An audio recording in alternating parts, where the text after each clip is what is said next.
On? Am I on now? There we go. Now I'm on. Y'all can hear me now, right? Good. Yeah, I probably don't need it, but we'd like to do it just to the people online because they'd be like, we can't hear anything he's saying. And then I'd have to answer emails all week about that. So, but we're going to finish up our series today called Renew the Vision. And, I told you it's summertime. It's in full swing. But to me, something just feels different this Sunday because I got to watch baseball this week. And it just felt right. As a matter of fact, somebody asked me something. He said, did they tell you this and they tell you that? And I was like, I don't know. I was watching baseball. They could have told me, but I was watching baseball. And so the Braves, I thought I was going to come in here and talk about how I have more kids than runs they've scored in this season, but I wasn't able to do that because they made a comeback last night. And that's what we're talking about. We're talking about comebacks. And so because 2020 has been a little bit of a pickle, hasn't it? It hasn't treated us well so far. And so, but the good news is 2020 is not over.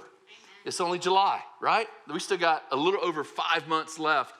And so we're talking about the book of Haggai, the prophet Haggai, and what he came and he said to the people of Israel. And Haggai's entire ministry only lasted 4 months. And so his ministry was less amount of time than we have left in this month. So if God can use Haggai in 4 months, he can turn our lives around in a little over 5. Y'all believe that? Come on now. We just had a little Pentecostal moment with that. This is a move. And y'all can't like back up now. All right? Man, we had people hooping and hollering, and y'all gonna back up now that the preacher gets up there. You can't do that, okay?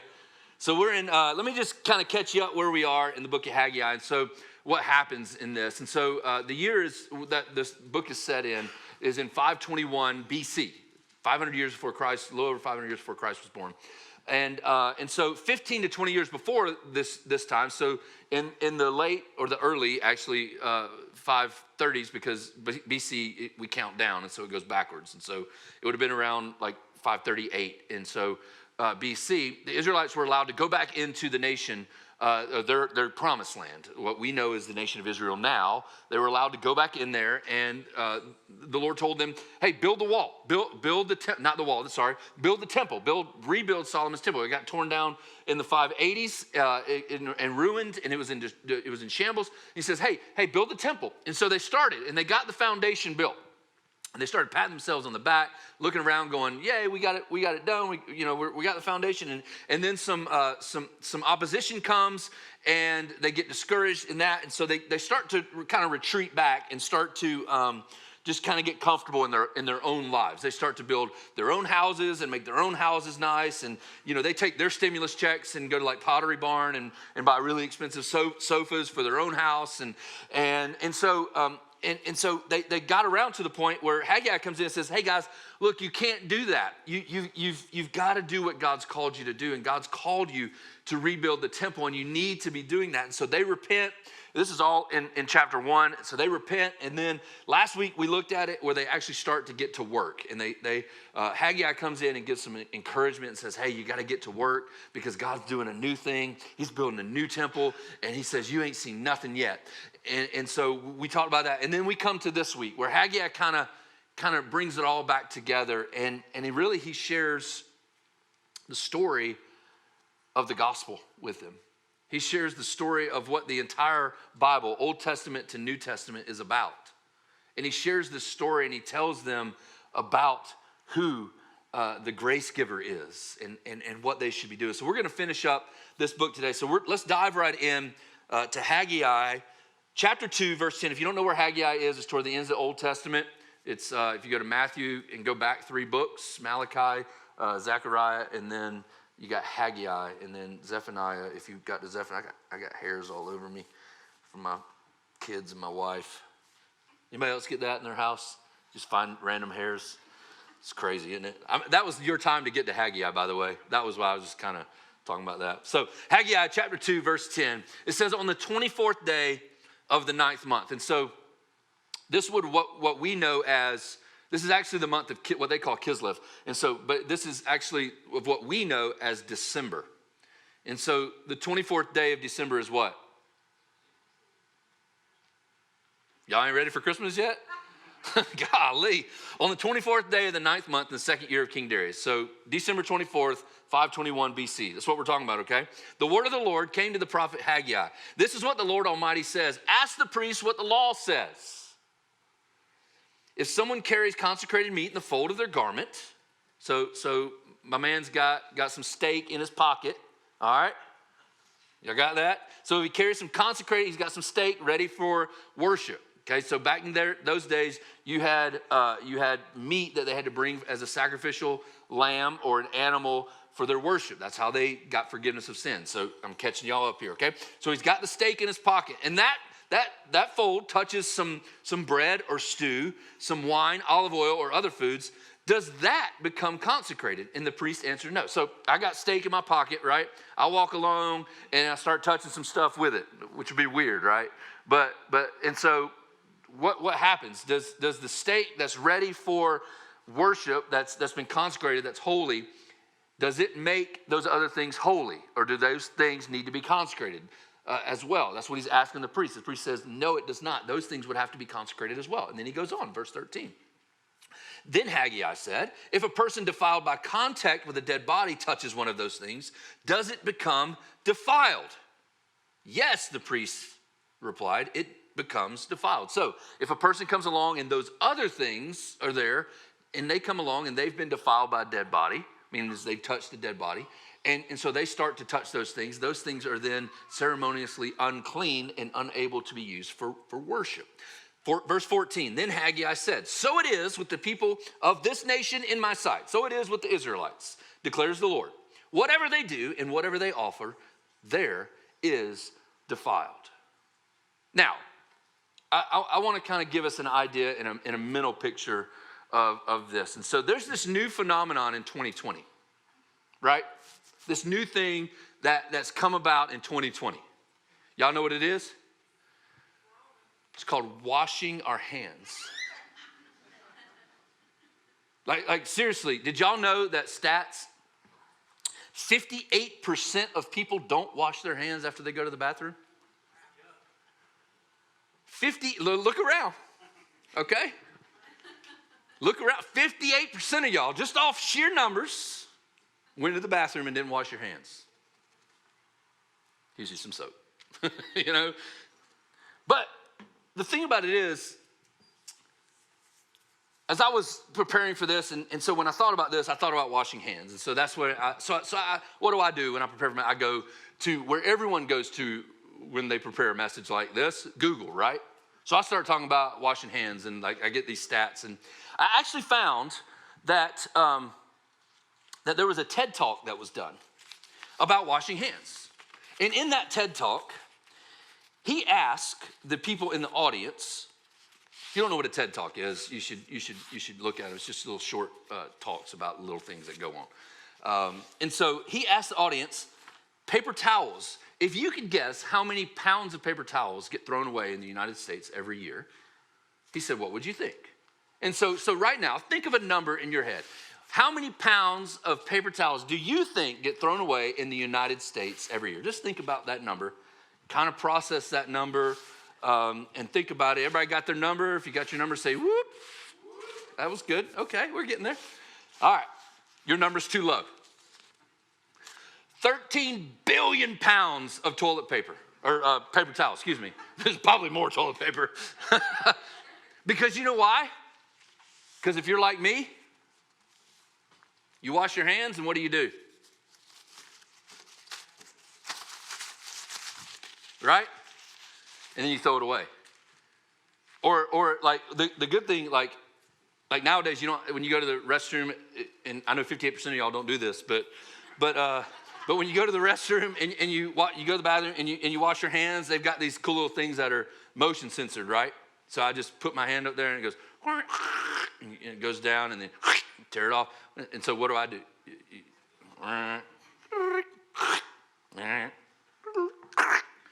Like, more than that, right?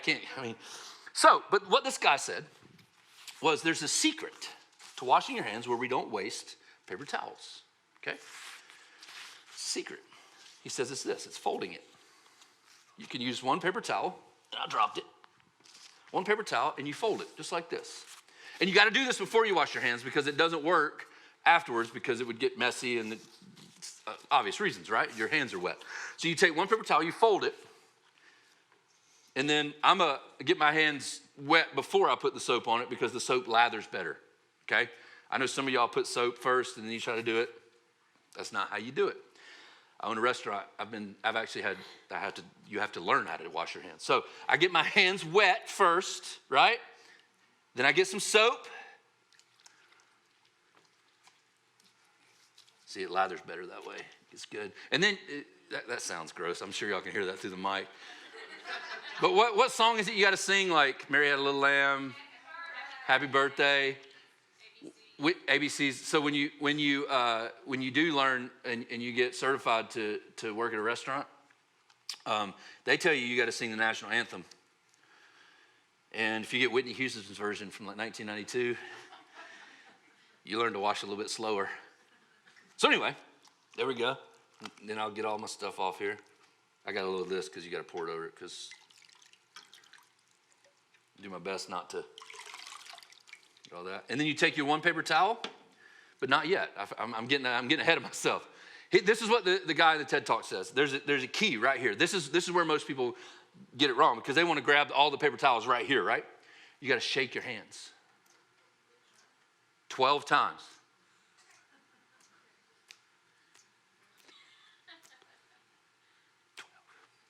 Then I got it wet. And then you just take it, you wipe your hands off. And it does the job to dry your hands enough. And then inevitably, what do I always do? Right? You know? Because you got to get that little extra off. You know, that little just dampness. Because because here's what always happens. You always walk out of the restroom and someone wants to shake your hands. It happens every time, doesn't it? And you're like, I just washed my hands. And you're like, yeah, sure you did, right? And why do I tell you all that? Why do I tell you that? Because obviously washing hands was around before 2020. It's just now probably more than 58% of us wash our hands after we go to the bathroom or stuff like that. And let me just tell you, can I add this in? Hand sanitizer doesn't do the trick after you go to the bathroom, okay? You need to wash your hands. So let's get that 42% up a little bit, okay? And 58 down. Okay, can we do that? But why I tell you that? Because we understand that when I walk out of the bathroom and that person wants to shake my hand, my cleanliness on my hand doesn't transfer to them, does it?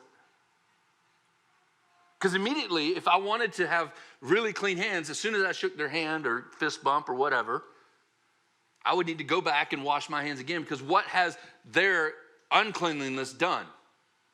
It has defiled my hand, is what Haggai is saying in here. It's what he's saying is we can't go around just because our hands have been washed. When we walk around and we touch things, it doesn't make them clean. What he's saying is, hey, sin is contagious. Righteousness is not. Sin is contagious. Righteousness is not. You know how I know? Because we talk about this from the time people are born. We say this all the time. They're born into what? Into sin. No one had to teach my kids how to sin. We have to teach them how to do right.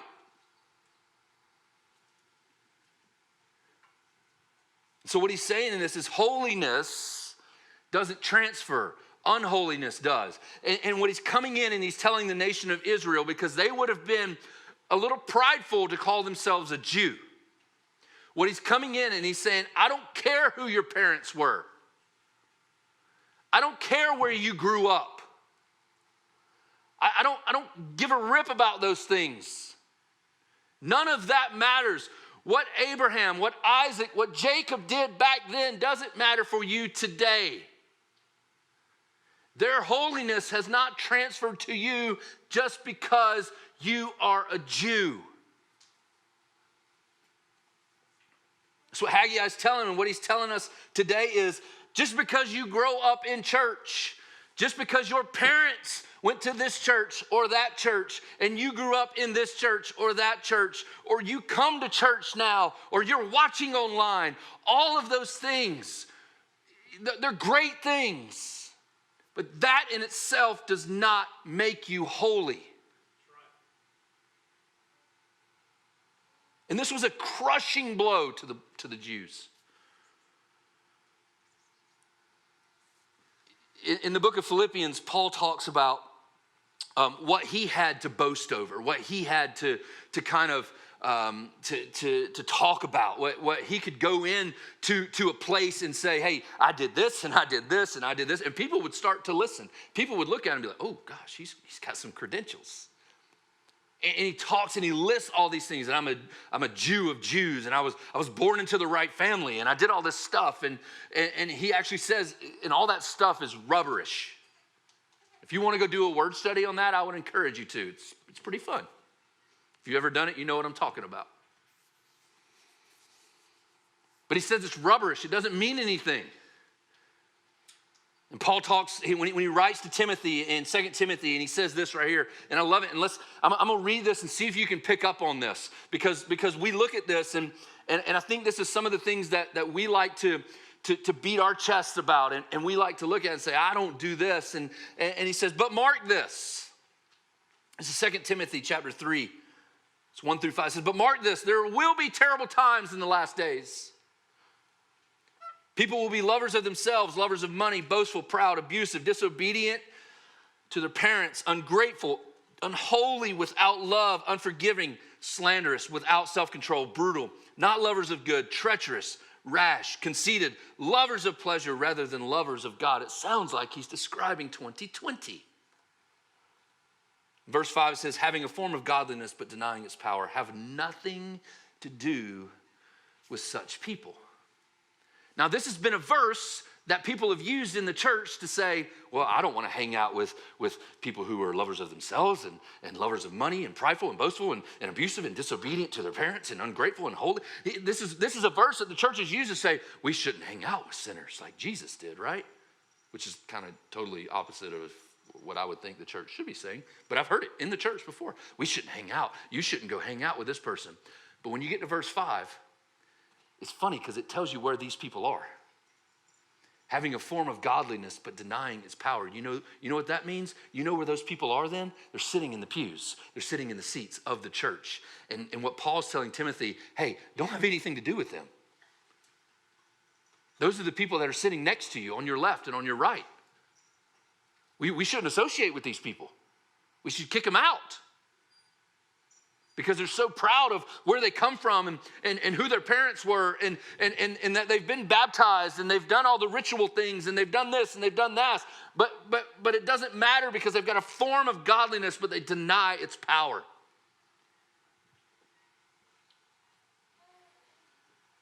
Jesus called those people a Pharisee.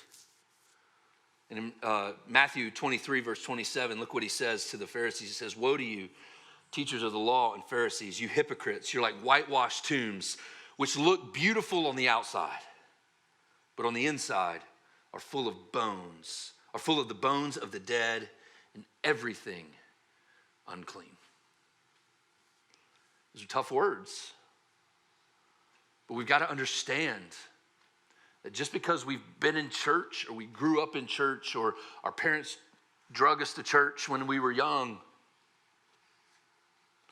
our holiness doesn't depend upon what we've done. It all depends upon what God's done, which causes something else to happen. It causes our awareness of sin, which in turn causes an awareness of grace. Awareness of our sin and our unholiness causes the awareness of grace in our lives. Look what Haggai went on and said in verse 15. He says, now give careful thought to this on this day. And I love when he says, hey, think about this, guys. Hey, put some thought to this. Consider how things were before one stone was laid on another in the Lord's temple. And he takes them back to what he talked about 3 or 4 months before this in chapter 1. He says, when anyone came to a heap of 20 measures, there were only 10. When anyone went to a wine vat to draw 50 measures, there were only 20. He says, he's telling them, remember, That you put all this work, all this harvest in, and you were expecting this amount, and you only got this amount. Remember those things. He says, I struck all the work of your hands with blight, mildew, and hail. Yet you did not return to me, declares the Lord. From this day on, from the 24th day of the 9th month, give careful thought to the day when the foundation of the Lord's temple was laid. You know, I don't find it coincidence that we're talking about December 24th, and he says the foundation of the Lord's temple was made. He says, give careful thought. And then verse 19, and I love this verse. This is encouragement, and this is good news. Is there yet any seed left in the barn? He's saying, you still got some left? Hey guys, Israelites, church, Connection Church, y'all still got some left? It's a question. It's not a statement. It's a question. Y'all still got some left? He says, until now, the vine and the fig tree, the pomegranate and the olive branch have not borne fruit. From this day on, I will bless you. Man, that's good news. God's not finished. God's not, he's saying, remember how we got here? Remember the problems we went through? Because here's the thing, if we don't remember, if we don't remember what God's brought us through, we can never celebrate what he's bringing us to. Like we can never celebrate the victories in our life. I asked you last week if you were here or if you watched online. If you weren't here, you can head to our YouTube channel and check that out. We've got a YouTube channel. How about that? Y'all can watch the sermons on there. Some of y'all would probably prefer the podcast, so you don't have to see me.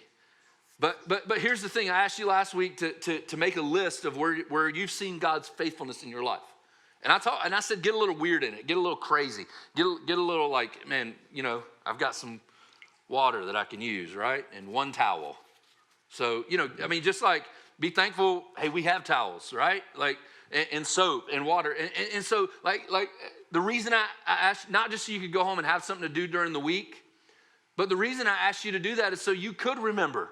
So you could go back and remember what God's done in your life. You can remember those things because when the storms come, because I'm telling you right now, no one thought in the beginning of 2020 we'd be doing what we did, right? I mean, the storms are coming. It's promised in Scripture. And so when the storms come, we can remember God's faithfulness then and what he did then and know that he's going to bring us through now. That's why we make those lists. That's why we think of those things. Helps us remember, yeah, I've been disobedient. I've done some stupid, really stupid stuff. I've run from God. But here's the thing.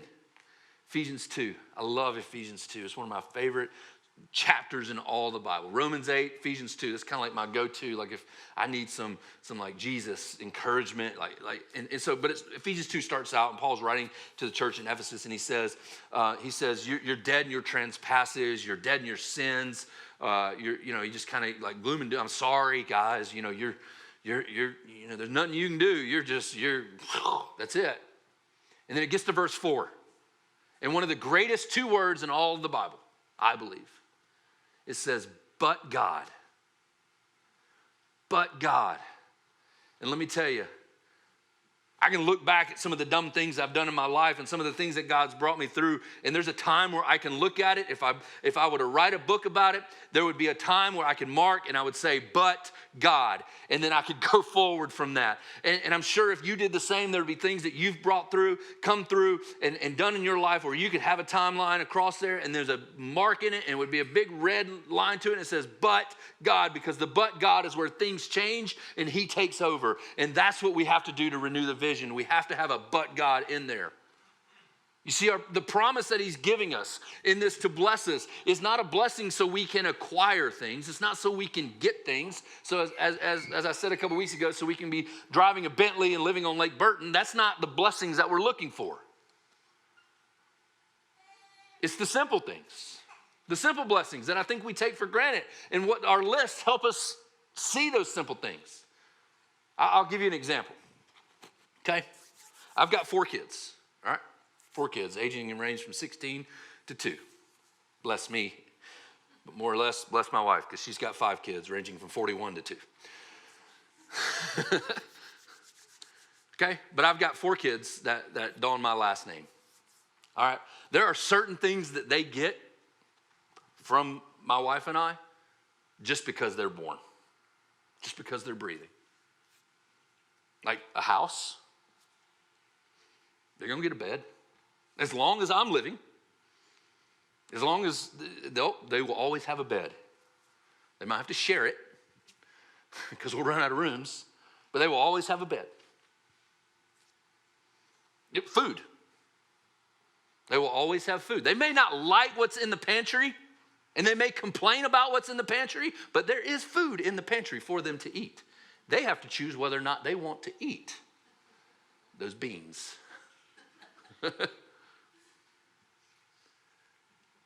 Clothing is they will always be able to have clothing. There are certain things that they get that are blessings just because they're breathing. It is the same thing with us as children of God. There are certain things that we have been given from God because we are a child of God. Now, there are other things that we have to work for, right? That God does bless. There are other things that we have to work for that God does bless. And so those are the things that aren't necessarily just given to us. But here's the good news. The one thing that is given to us is the greatest blessing of all, and that's Jesus. That is Jesus. It's Jesus. You see, our awareness of where we've come from, our awareness of our sin, always leads us to an awareness of grace. Always leads us to an awareness of grace. The last thing I'll tell you this morning as we finish up this book is that God will move heaven and earth for you. God will move heaven and earth for you. Let's look at verse 20. It says, the word of the Lord came to Haggai a second time on the 24th day of the month. It says, tell Zerubbabel, governor of Judah, who I've told you is the 18th great-grandfather of Jesus. It says, tell Zerubbabel, governor of Judah, that I'm going to shake the heavens and the earth. I will overturn royal thrones and shatter the power of the foreign kingdoms. I will overthrow chariots and their drivers. Horses and the riders will fall, each by the sword of his brother. He says, on that day, declares the Lord. So today, I want you to declare on this day, whatever day it is, July what, 26th? Is that the date today? July 26, 2020. Declare it on this day. And he says this, I will take you, my servant Zerubbabel, son of Shealtiel, declares the Lord, and I will make you like a signet ring, for I've chosen you, declares the Lord Almighty. On this day, July 26, 2020, God will move heaven and earth for you. God will move heaven and earth for you. Let this be a reminder of God's love for you and for me. His love so great. God so loved the world that he gave his only son, that whoever believes in him would not perish, but they'd have everlasting life. One of the most famous verses in history, right? John 3:16. Let this verse be a reminder of God's mercy and grace, because he's a God who will move heaven and earth for you and for me. God is ready, he is willing, and he is able to forgive. God is ready, willing, and able to redeem. And God is ready, and God is willing, and God is able to restore. So I want to ask you, where is it in your life that you need restoration? I believe every single person in here, from me down to Judah. Okay? And he's what, 4 months old? 5 months old? From me down to the 5-month-old. is in need of some sort of restoration in their life. Somewhere, some way, somehow. But God is ready, He's willing, and He's able to renew the vision that He's given for our lives. Father, this morning I thank you. I thank you that you have given us this day. God, I thank you that you have given us the opportunity to come, to worship together in person, to worship together online. God, I thank you you've given this opportunity to remember who you are, what you've done, what you've brought us through, where you've taken us. God, help us remember those things when the storms come. Help us remember those things when we feel like our backs are against the wall. We don't necessarily know where to go, what to do. Help us remember who you are and how faithful you've been, God.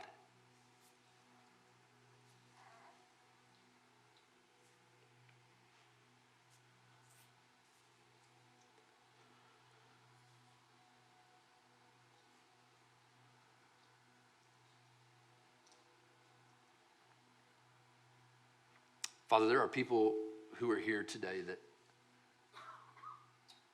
I know beyond a shadow of a doubt that you have spoken directly to them and told them, I need to repent. I need to change this. I need restoration here.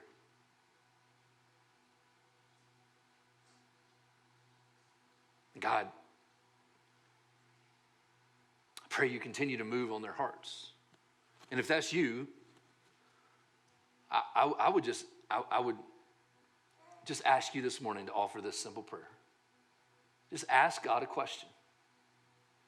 God, will you move heaven and earth today for me? God, will you move heaven and earth today for me?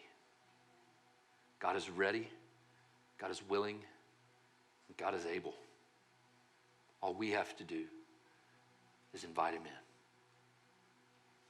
Father, today we invite you in. We invite you in to our lives. Jesus, transform us by the power of your cross and the victory of your resurrection. Jesus, we love you and we thank you. In your name.